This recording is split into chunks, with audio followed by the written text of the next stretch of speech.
Morning, Aurora Water. Anthony Beezer here. Going to walk you through how to service an air vac today, this morning. This right here is a typical 2-inch combination air vac. It allows vacuum in and air release out for our pipeline security to make sure there's no collapsing of it and we can drain pipelines freely. We're just going to go from beginning to end and we'll see what we have here. Anytime you come across any of these combinations here, they're going to be attached to a main line on pressure. You're typically going to find them on top of the pipeline. Occasionally you'll find them tapped off of bypasses or things of that nature around butterfly valves, but the majority of what we have are going to be tapped off the top of the pipeline. Everything we've got here is always going to be installed with some sort of isolation valve. So first thing we're going to do is isolate the air vac assembly from the water main by shutting this isolation valve. In this case, it's a 2-inch gate valve or a ball valve. Occasionally you'll have a 2-inch gate valve, port valve. There's a lot of ways they're isolated, but in this instance, it's going to be a 2-inch ball valve. At that point, we're going to remove what we call the street 90 at the top here, which is utilized to keep debris and everything out of the air vac pod itself. Most of our air vac plugs are going to have a square head on it, at which point we use an 8-point socket to remove the plug. Knowing that this is isolated, there's going to be some pressure in here. Make sure we got our ratchet going the right way. We're just going to begin removing that plug from the hole to drain the air vac assembly itself. Like I said, sometimes it's a little bit scary because there's a little bit of pressure in here. Sometimes they get vacuum locked. Sometimes you just have to, as I call, rip that Band-Aid and get that plug out of there.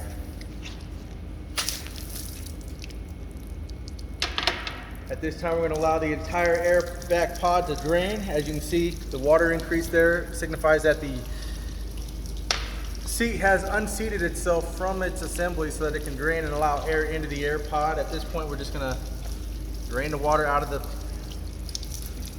pod itself. A little bit cleaner on this test station. Out in the field it gets a little dirty and grimy. From this point here, we're going to service the entire thing, flush water through the entire bit of it to get as much debris and tuberculation we have out of it. Make sure we have a fully functioning air pod here. Just begin with a little bit of a flush out of the service port. Get all the water through from the main. Get good water into the air pod. We're also going to continue to flush it out of the outlet of the air pod here as well. Sometimes if you have low pressure or low flows, you just got to plug this service port to allow it to fill and come out of the outlet of the air vac itself.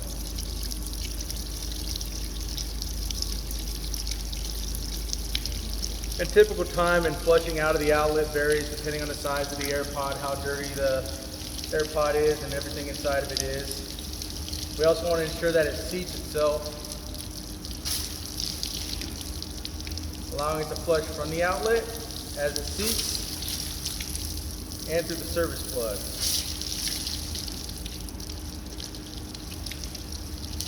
Once we've cleared all the water out of the air pod, we've got good clean water coming into the system. We'll isolate the valve again and allow the air pod to drain everything that we've just filled in there with it.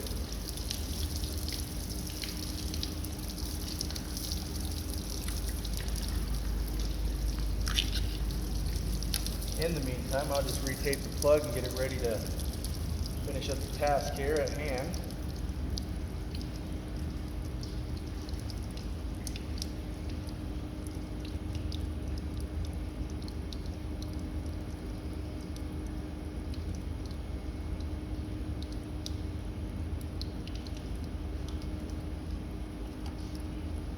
Now that all the water is drained out, reinstall your plug.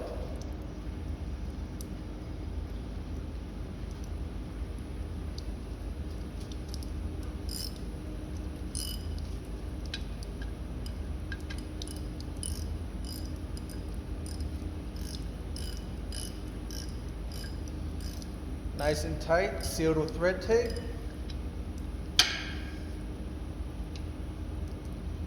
Bring the air vac back into service, utilizing the isolation valve, turning it back on. And as the water fills up, we want to make sure that this The seat inside of this airbag continues to seat and seals nice and tight.